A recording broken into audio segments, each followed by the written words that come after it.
Kyk met jou.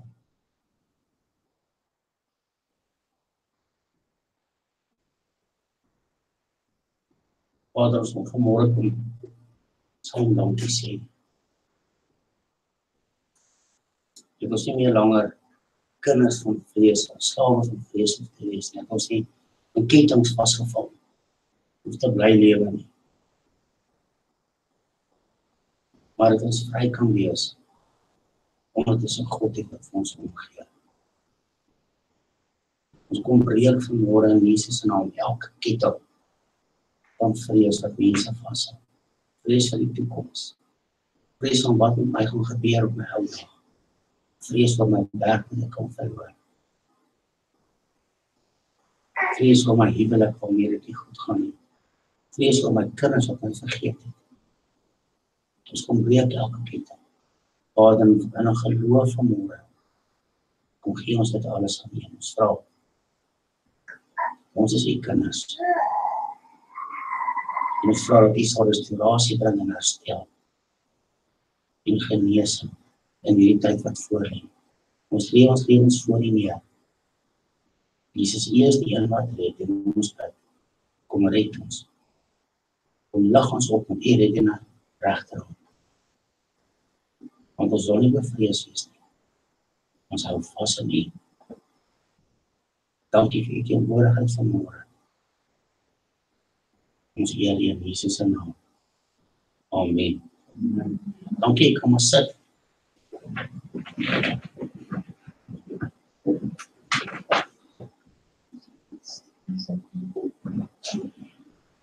Wie van julle het al gehoor van die Dankofferfees? Is dit 'n vreemde naam? Ja, die Dankofferfees.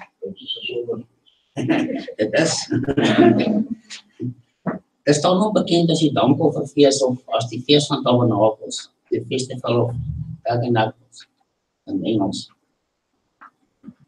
En dit is 'n fees wat vir 7 dae lank gevier word deur die Joodse volk. Elke jaar hierdie tyd.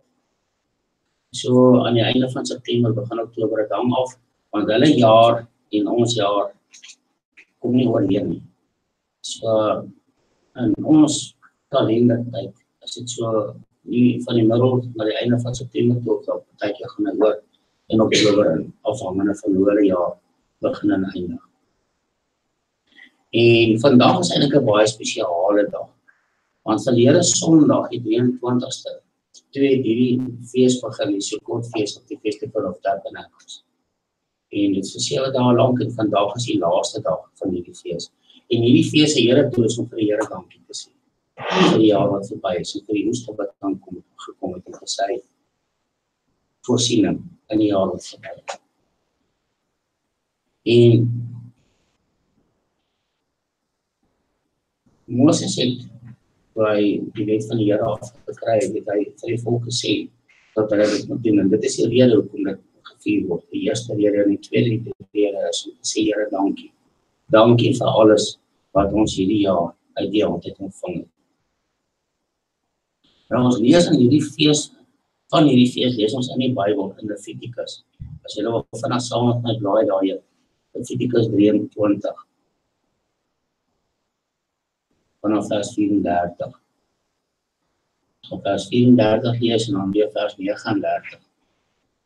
Vers 34 sê vir die Israeliete, van die 15de van die 7de maand af, moet julle 7 dae lank die Dankofferfees vier, tot die eer van die Here. Ek gaan 'n bietjie meer vertel hoe hulle dit doen. Dan vers 39 sê, julle moet op die 15de van die 7de maand, wanneer julle die vragteoes insamel, 7 dae lank die fees van die Here vier. Die eerste en die 8ste dag moet rustdag wees. Op die eerste dag moet julle sitrusvrugte neem, saam met palmtakke, palmblare en takke van digte bome en rivierwilgers. En dan moet julle 7 dae lank met vreugdefees vier by die heiligdom van die Here julle God. Julle moet hierdie fees van die Here elke jaar 7 dae lank vier. Dit moet 'n vaste instelling wees vir julle nageslagte ook. In die 7de maand moet julle dit vier. 7 dae lank moet julle in hutte woon. Alle gebore Israeliete moet dan in hutte woon. En die doel daarmee is dat julle nageslag moet weet dat ek die Israeliete in hutte laat woon het toe ek hulle uit die goudtrap trek het. Ek is die Here julle God. En julle sal opmerk dat die Jode opdrag gekry het om in hutte te bly gedurende die duur van hierdie fees vir hierdie 7 dae. Dit is vandag nog so. En die Jode bly vir hierdie tydperk in hutte, wat hulle gewoonlik met palmblare maak, hulle maak die mure, kan 'n huis en muur wees, en aan die ander kant kan 'n roomdivider wees, allerlei maniere hoe hulle die mure maak van die hutte. Maar die bokant aan die dak van die hut moet uit palmblare of uit digte bome se blare gemaak wees. Maar dit moet nie so dig wees as jy nie deur kan sien nie, as jy in die aande lê, moet jy deur die takke en die blare kan kyk en nog steeds die sterre kan sien. Dit is baie interessant, nou die naam van so 'n hut wat hulle gebou het is 'n sukkah. En dit is daarom hierdie fees se naam in Hebreëus is Sukkot. Sukkot beteken net baie sukkahs wat by mekaar is. Want daar is nou 'n klomp Jode wat by mekaar kom in Jerusalem. En dan hou hulle hierdie fees. Nou, vandag gaan almal nie meer Jerusalem toe nie, so maar die verskillende dorpe en stede reg oor die wêreld. En hierdie week wat verby is, het al die Jode, die ortodokse Jode wat nog hierdie instellings nakom, het hulle die Sukkot gehou. En hulle het geslaap. En hierdie hitte is baie lekker. Ek en Marie het ook al gedoen. 'n paar keer vir al die Bybelskool wat ons aangebied het ons dit gebou en vir die mense gewys hoe lyk dit en dan Sukkot. Dan het ons saam met die mense dit gedoen. En julle sal opmerk, hulle sê julle daar's 4 vrugte, goedes wat hulle moet waai voor die Here. En daar's 'n hele ritueel volgens die voorskrif van die Bybel. Dit is eintlik baie lekker om te doen. En daar's ook lekker kos wat nou saam met dit gaan, wat mense kan maak, spesiale resepte wat hulle uitgedink het. En dis een van die lekker goeders as jy dit doen, want dit wys vir jou dat die Here se hart ingestel was om dankie te sê. En dit is nie die hele tyd van my name is Jimmy. Die eerste moet die mens dankie sê ook, en dit is vir die Here belangrik, en daarom vir ons gemeente is dit belangrik dat ons sal dankie sê. Sukkot verteenwoordig egter meer as net danksegging vir die jaar se seëninge. Want hierdie fees volg direk na 'n tydperk van verootmoediging voor God. En 5 dae voor hierdie fees begin het, was dit vir die Jode was dit die 10de Tisri, was dit die Yom Kippur. Het jy al gehoor van Yom Kippur? Dis die oordeelsdag vir die Jode. Dit is dan die dag gewees waarop die hoëpriester tradisioneel ingegaan het in die heiligste van heiligstes. Met groot vrees en bewering. En wat het dan 'n offer voor God gebring. En as sy offer aanvaar was, dan het hy weer lewendig daar uitgekom. En dan kon die volk nog 'n jaar van die Here se seëninge op straat maak. Dan het die Here reën gestuur op sy tyd en die oes was op sy tyd. En so die aanloop voor Yom Kippur was 'n baie ernstige tyd. En dit is vandag nog in Israel die Teshuvah, die 40 days of Teshuvah, is 'n aanloop voor dit. En dan doen die mense restituisie, hulle maak reg wat hulle verkeerd gemaak het. Die skoonmaak hulle weer pelle en hulle maak al besig om reg dat sy weer kan vlieg met hom. En al die goeders en hulle maak vriende. En as iemand erna gekom het, dan gemaak jy vrede met hom. Sodat as dit Yom Kippur is, as dit die oordeelsdag is, dat jy nie beskoon genoeg voor God kan staan. En dan 5 dae later, as die 15de van Tisri, dis die 7de maand, in die Joodse kalender Tisri, en dit is dan nou wanneer dit in September, Oktober by ons is. En dan het hulle hierdie fees, wat hulle hou, die hoofhuttefees. En Sukkot symboliseer die herstel van die verhouding tussen God en mens. En hierdie jaar in die besonder is dit ingestel op die restaurasie van intimiteit en van verhoudings. So, dit is die seisoen wat ons nou aangaan, en dit is graag, daar is 2 temas hierdie jaar. Ons sal nou kom by die tema wat die Here in Israel profeties gegee het vir die mense, maar die tema van Suid-Afrika, waar die mense hier ervaar het, profeties is dat dit 'n jaar is wat voor die vir die herstel van verhoudings en die intimiteit van verhoudings. En ons vertrou regtig, ons as 'n gemeente saam met die Here ook vertrou dat dit nie net 'n herstel van verhoudings sal wees tussen man en vrou in 'n huwelike en tussen ouers en kinders nie, maar dit het 'n herstel sal wees van ons nasie. Die Here het ons geseën met 'n pragtige reënboog nasie, maar daar is oorstromings en daar is elemente wat graag die mooi wat dit is, wat in dit is, wil wegneem. En ons sal laat fokus op dit wat sleg en wat lelik is. En hierdie jaar is herstel van verhoudings. En ons moet saam die Here vertrou en saam bid, dat ook die verhouding sal herstel tussen die verskillende nasies wat saam ons mooi land bly. En dit wil saam kom begin hande vat en saamwerk aan die toekoms van ons land. Nou daar is 3 groot feeste wat die Jode jaarliks onthou, wat in die Bybel beskryf word. Dan moet al die mense na Jerusalem toe gaan om die feeste te hou. 2 van hierdie 3 feeste word elke jaar tradisioneel nog teen die Christene gehou. En ons gaan so vinnig deur hulle stap.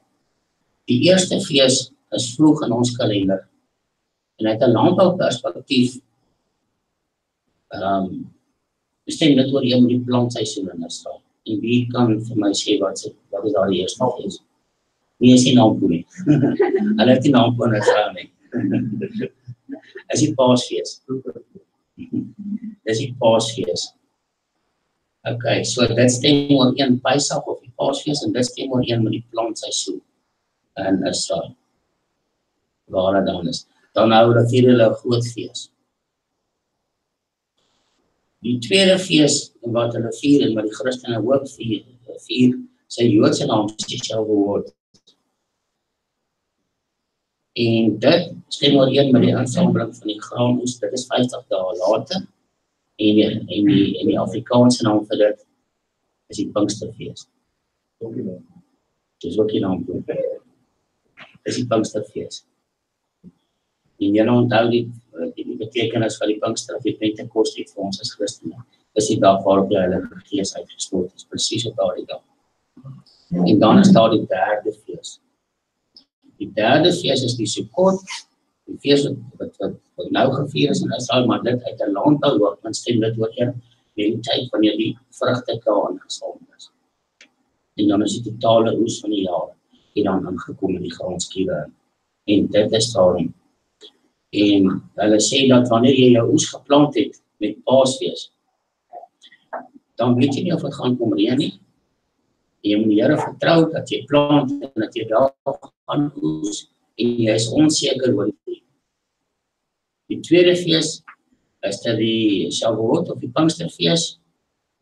Dan het jy jou graan geoes en jy is bly dat jy nou brood het op jou tafel.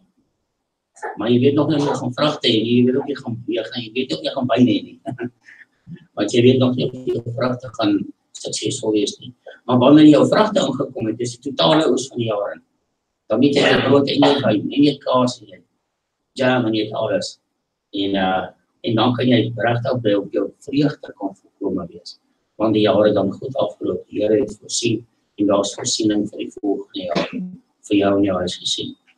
En daarom is hierdie Dankofferfees nou in hierdie tyd. En die Sukkot staan ook bekend dan as die fees van insameling, een van sy name. Nie die Dankofferfees nie, maar die fees van insameling, want dit is na die laaste druiwe in is en na die laaste vrugte ingebring is. Uit 'n geestelike perspektief vier ons as Christene nou ook elke jaar hierdie feeste. Ons vier Paasfees, Goeie Vrydag, is die begin van die Paasfees. Herdenk ons wanneer Jesus gesterf het aan die kruis. Ongelukkig is baie hartseer om te sê, ek sien baie mense het opgehou om die opstandingsdag te vier, en dit is die maandag, nie 'n gesinsdag nie. Ons as Christene herdenk dan die opstanding van Jesus uit die dode uit. Fisiese opstanding, nie 'n geestelike opstanding nie. Jesus uit die dood uit opgestaan. En Paulus sê tereg, as Christus nie uit die dood uit opgestaan het, dan is ons positief vergeet. En daarom is die maandag amper belangriker as die Vrydag. Want die graf is leeg. Jesus het opgestaan uit die dood oorwin. En as gevolg van dit wat hy gedoen het, ons toegang verkry tot die troon van die Allerhoogste. Ons wat nie verdien om toegang te kry nie, ons wat van die heidene nasies is, en wat nie van die Joodse afstammeling is nie. En selfs hulle Want die verbond wat nou vir ons beding is 'n baie beter verbond. Dit is baie beter as om deur genade gered te word, as om gered te moet word deur jou werk. Dit is baie beter om uit jammer kry uit gered te word, as om gered te moet word deur elke Sondag kerk te gaan, deur nie verder as 2000 keer te loop op 'n Sondag nie, deur dit te doen, en deur werke te probeer om God te beïnvloed. Elke van ons weet dat jy nie God kan beïnvloed met jou werke nie. En daarom deur Jesus se werk, so voltooide werk in die kruis word ons gered uit genade. En nie uit werke nie, sodat niemand kan roem dat hy homself gered het. En dit is die Paasfees. En dan vier ons die Pinkster, ook saam met die Jode, dis 'n Bybelse fees. Hulle vier dit en ons vier dit. Al is dit in verskillende redes. God se tydsberekening is so, dat elkeen van hulle, die Jode en die nie-Jode, 'n rede sal hê om hierdie fees te vier tot aan die einde van die tye. Want dit is die herdenking waartoe die Heilige Gees die eerste keer uitgestort is op die disippels, terwyl hulle in die woordkamer gewaak het. Daarom vier ons tot vandag die Pinkster en Pinkstertyd is ook 'n spesiale tyd vir Christene reg oor die wêreld. Dit is 'n tyd wanneer Christene tradisioneel die Here se aangesig soek en hom vertrou dat hulle ook die doop met die Heilige Gees ontvang en die krag om sy getuies te wees. Maar broers en susters, die derde fees het agterweë gebly.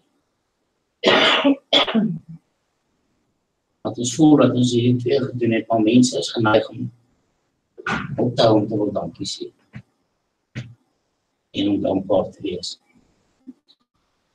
En ons as 'n gemeente glo dat ons hierdie derde fees moet bly onderhou elke jaar. En dit is die Sukkotsfees wat gedurende Oktober gevier word.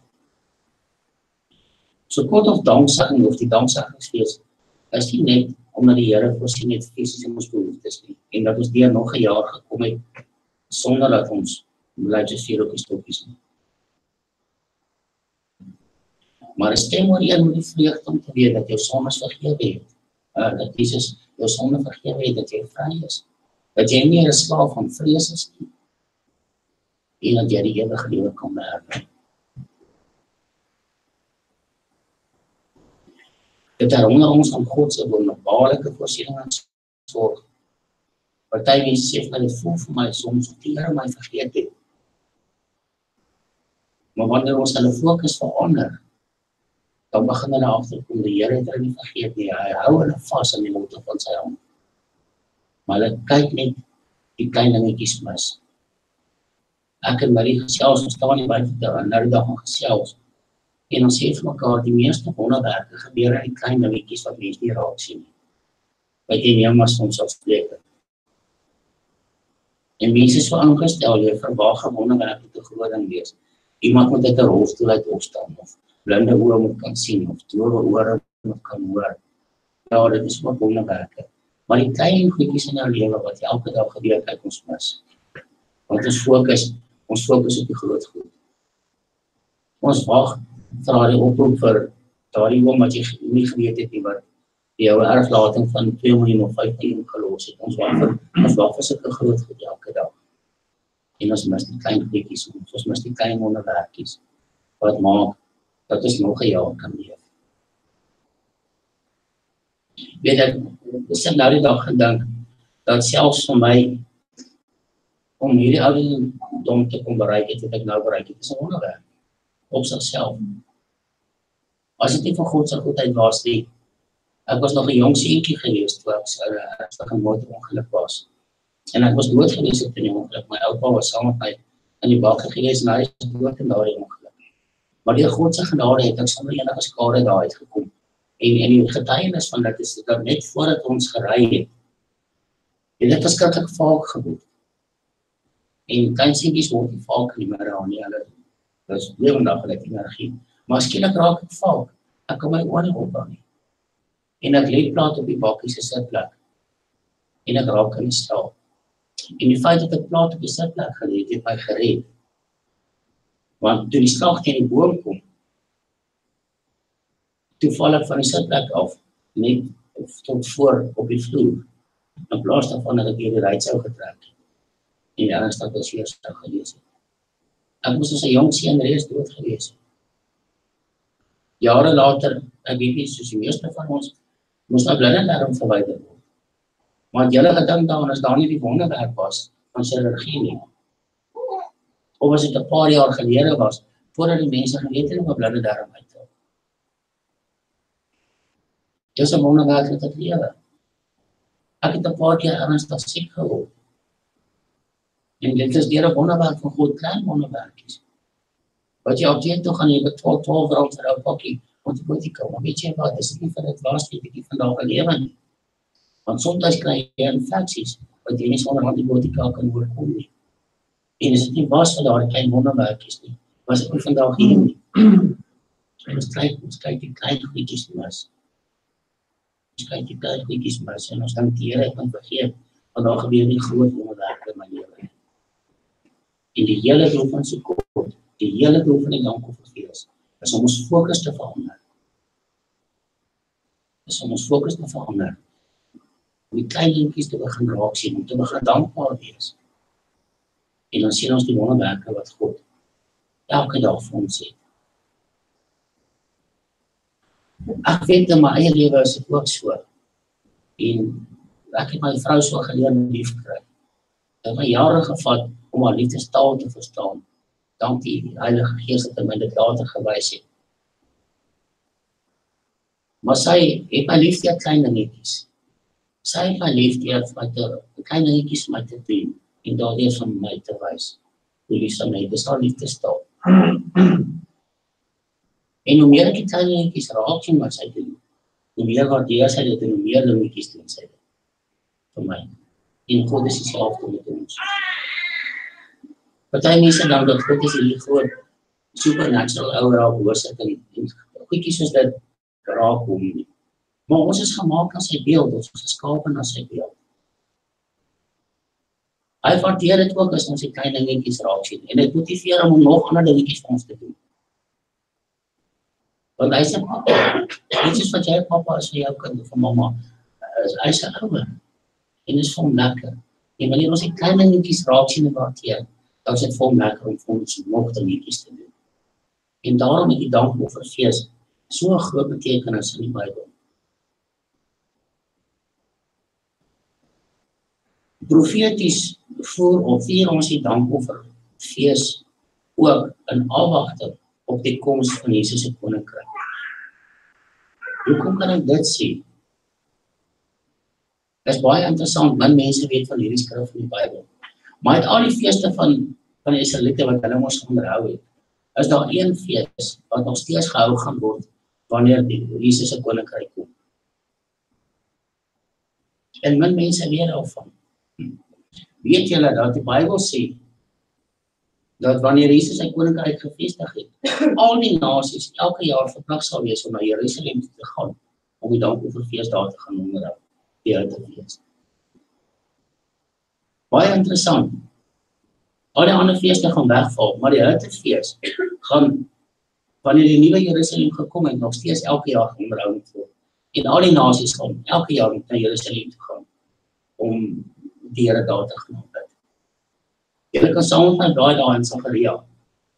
Die van julle wat julle Bybel het of julle elektroniese Bybels, wat daar jy blaai Sagaria 14, Sagaria 14, vers 16 en 17. Hoor wat sê Sagaria hierso. Al die mense wat oor is uit die volke wat in Jerusalem opgetrek het, dit is na Armageddon verby is, sal jaar na jaar kom om die koning, die Here die Almagtige te aanbid en om die Houtefees te vier. Vers 17, geen volk op aarde wat nie na Jerusalem toe kom om die koning, die Here die Almagtige te aanbid nie, sal daardie jaar reën kry. En julle kan nog verder lees, ek praat nog verder daar in die volgende 2 verse daar.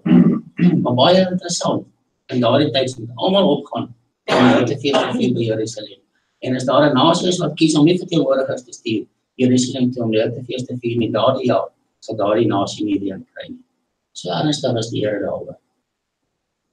En as die Bybel so ernstig daaroor is, dan dink ek moet ons kennis neem daarvan en ook erns daarvan maak om te begin fokus, om dankbaar te wees teenoor God, vir die dinge wat hy elke dag vir ons gee. En ek weet dit raak soms moeilik. Ek en Brit al geleer om baie selektief die sosiale media en die nuus te lees. Want as jy al die videoklips kyk wat jy ontvang, en as jy al die nuusberigte kyk, dit is geneig om 'n mens depressief te maak, om mens te neergedruk te maak. En jy dink, wat gaan van ons loop? Nou die paaie is vol gate, die hospitale het nie parents nie, die skole het nie meer onderwysers nie, die paar skole wat onderwysers het nie meer klaskamers nie. En al hierdie negatiewe goed gebeur, en ons fokus so op dit, dat ons nie mooi nie raak sien nie. Dit is die goed van die jaar wat verby is, nie raak sien nie. En al wat het raak, dat al is die toekoms ons kinders nie, en al sulke donker dinge. En ons vergeet dat God die God van wonderwerke is. Ons vergeet dat God die ene is, wat water uit die woestyn kom. Ons vergeet dat hy 3 miljoen mense vir 40 jaar lang in die lewe gehou het. Nie in die Amazone woud nie, in die woestyn. En hy sien nie die God van wonderwerke vir die Israeliete nie. As gevolg van Jesus se werk aan die kruis, is hy die God van wonderwerke vir jou en vir my. Hy is die God van wonderwerke ook vir ons land Suid-Afrika. As ons net sal fokus om te sê, Here, ons vertrou U. Ons vertrou is op U en ons sê vir U dankie. Ons begin om die klein dingetjies raak te sien en om dankbaar te wees daarvoor.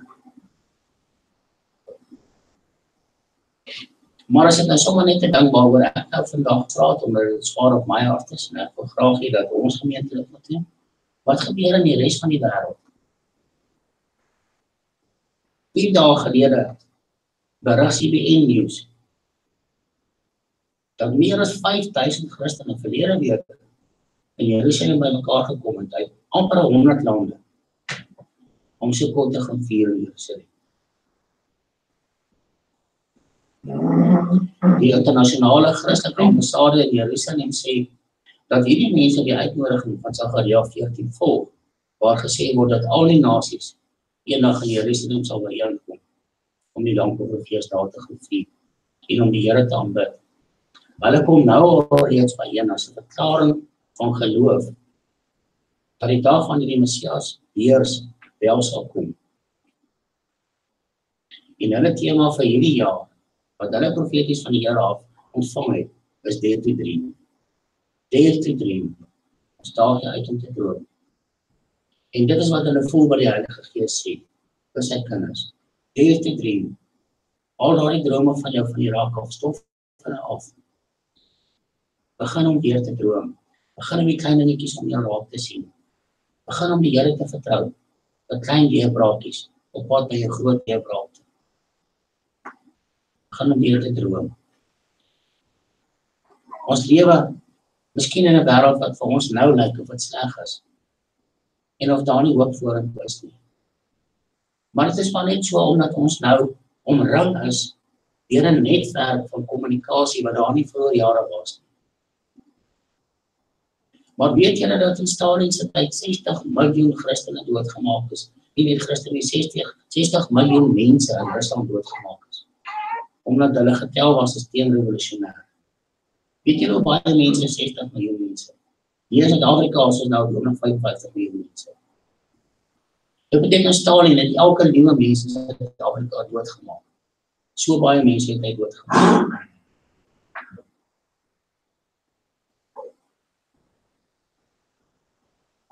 Dit het al erger gegaan in die verlede as wat dit nou gaan. Want daardie mense wat hulle oë gefestig hou op die Here en Christendom het oorleef. Stalin is al lank al dood, maar Christendom is nou so sterk dat hulle wette moet maak, spesiale wette om hierdie mense ekstra te vervolg. Want hoe meer hulle verdruk, hoe sterker word hulle. Mao Zedong in China het oor 100 miljoen mense doodgemaak. Dis 2 keer soveel mense wat in Suid-Afrika bly. Omdat hulle teenrevolusionêr was. Maar die Christendom het nou so gegroei, na al die jare van verdrukking in China, dat hulle nou die ergste wette denkbaar het. Ek weet of julle die nuus kry op julle sosiale media. Of julle sien hoe hulle nou die kerke, die kruis op die kerke brand hulle in openbaar af. Hulle het dit nou verbied, jy mag nie meer elektroniese Bybel sagte ware aflaai of beskikbaar stel in China nie. Alle Bybels as jy gevind word met 'n Bybel in China is dit onmiddellik doodstraf. Dit gaan baie erger en in die verlede in die wêreld het dit baie erger gegaan. As dit nou gaan, dit lyk net vir jou so erg, want die kommunikasie is nou soveel meer as wat dit was voor jare. Jy het nie veel jare geweet van al die goed wat om jou gebeur het.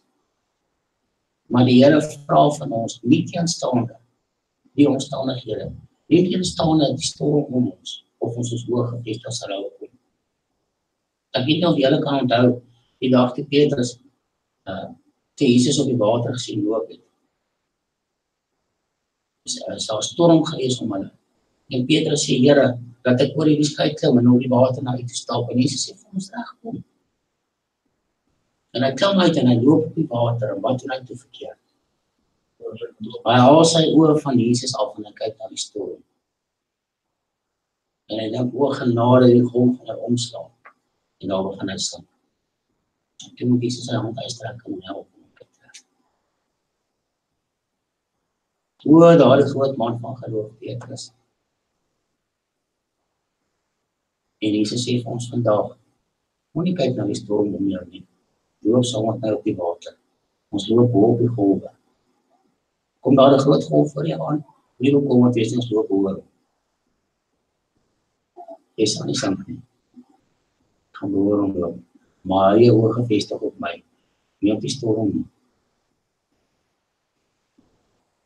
En ek kan nie dink aan 'n beter manier hoe jy dit kan doen, as om te begin fokus op dankbaarheid, in plaas van hoe sleg dit gaan.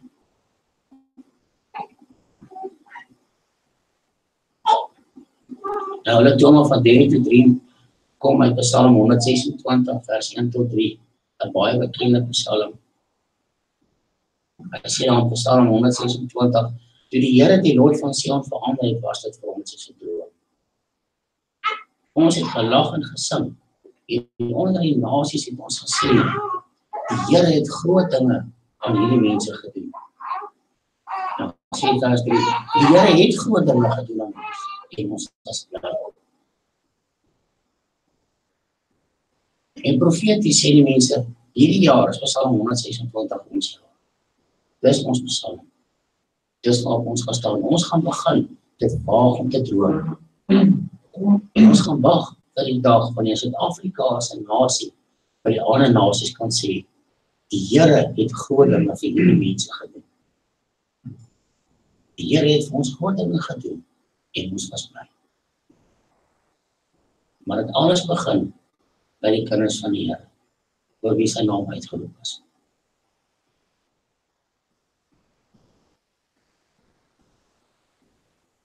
Maar jy gaan egter moeilik droom, as jy nie eers 'n bewustheid ontwikkel van God se ingryping in jou lewe nie. Neem jou fokus weg van jou probleme en hoe sleg dit met jou gaan. Want dit waarop jou fokus, bepaal jou toekoms. Ek sê dit weer, neem jou fokus weg van jou probleme en hoe sleg dit met jou gaan. Want dit waarop jou fokus, bepaal jou toekoms. Ek wil daarom elke luisteraar en elke kyker vandag bemoedig om saam met ons deel te neem aan die Dankofferfees volgende maand. Ons gaan van volgende Sondag af elke Sondag getuienisse voorlees van wat mense, die Here in mense se lewens gedoen het. Want God se hulp, God se voorsiening, sy bonatuurlike uitdruk van mense uit omstandighede uit waar hulle gedink het wat dit nie moontlik is nie, oor die afgelope jaar. En dit is nie net om as 'n bemoediging te dien van God se voorsiening en dat hy 'n God is wat werklik lewe nie, maar ook om erkenning aan hom te gee. Nie net in die gemeente nie, maar op die internet, internasionaal, oor die hele media, dat Jesus lewe, dat hy 'n God is wat belangstel in die kleinste detail van jou en my lewe. En ons gaan erkenning aan hom gee vir dit wat hy gedoen het. Ons gaan ook vir die volgende 4 Sondae as 'n gemeente saam eet en saam nagmaal hou, terwyl ons dink aan God se voorsiening. Ons gaan werklik fees vier, soos wat hulle in die Bybel fees gevier het. En ons gaan jubel en ons gaan juig vir die Here. Ons gaan opreg dankbaar om hy is. Nie net oor dit wat verby is, maar ook oor die beloftes wat ons deur die Heilige Gees profeties ontvang het, wat ons opgewonde maak vir die jaar wat voorlê. Volgende jaar is 'n groot jaar vir Suid-Afrika ook. Dis die verkiesing. Die president het al reeds afgekondig dat dit in Mei maand gaan plaasvind en dit gaan 'n waterskeidingsverkiesing wees. Wat ook al die uitslag van die verkiesing is, ons oog is nie op die storm nie. Ons oog is op Jesus. Want hy gaan ons lei deur elke golf, deur elke op en deur elke af. En ons gaan veilig aan die ander kant uit. Want ons is nie meer slawe van vrees nie. Maar ons die Gees ontvang waar hy ons kan roep. Baba, Vader. En so geliefdes, ek wil jou uitnodig. Skryf aan jou getuienis neer. Dink aan die klein dingetjies wat die Here vir jou gedoen het hierdie jaar. Miskien het jy jou werk verloor. Miskien moes jy jou werk verloor het en jy het nie. Miskien moes jy in 'n ongeluk gewees het en wonderbaarlik het jy daaruit ontkom. Miskien moes jy dood gewees het, maar die Here het jou gered. Dalk het jou man of jou vrou of jou eendag gesê jy wil skei, maar julle is toe nie geskei nie en julle verhouding is gered, want die Here het ingegryp. Miskien was daar 'n jarelange twis gewees tussen jou en jou broer of suster, of tussen jou en jou kind, en die verhouding is herstel. Dit was hy, die Here, wat het gedoen het in jou lewe. Onthou dit, skryf dit neer, skryf julle getuienisse vir ons. Jy stuur dit vir ons per e-pos na ons e-posadres by info@furiosgemeente.co.za. Of julle kan ook getuienisse SMS of WhatsApp na 072 790 3005. Ons wil graag dat jou getuienis deel sal wees van die getuienisse wat ons voorlees. En dat ons saam, nie net in hierdie kerk, hierdie byeenkoms van gelowiges, erkenning aan die Here sal gee van sy goedheid nie, maar dat ons dit sal gee reg oor die land en selfs ook uit ander lande. Kom ons maak ons oop.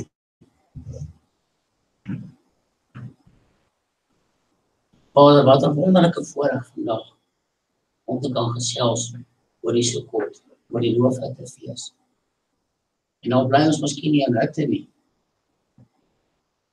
Ons gaan 'n maand vat en ons gaan dit uitsit om erkenning aan U te gee. Dat U 'n goeie God is. Ek dink aan daardie lied wat sê, You are a good Father. En ons sê dit vanmôre vir U. You are a good Father. U het vir ons gesorg vir die jaar wat verby is en U het vir ons gesê U gaan ook sorg vir die jaar wat voorlê. En dit is iets waarop ons kan pyl trek, iets waarop ons kan staat maak, iets waarop ons kan bou. En dit is lekker om 'n goeie God te dien. Dit is lekker om 'n lewende God te dien. Dit is lekker om 'n God te dien vir wie ons kan sê, Papa Vader. Dit is lekker om iemand te hê na wie toe ons kan gaan met ons probleme en te weet dat U luister en dat U vir ons help. Ons gee aan U al die erkenning, al die eer en al die eerlikheid. In Jesus se naam. Amen.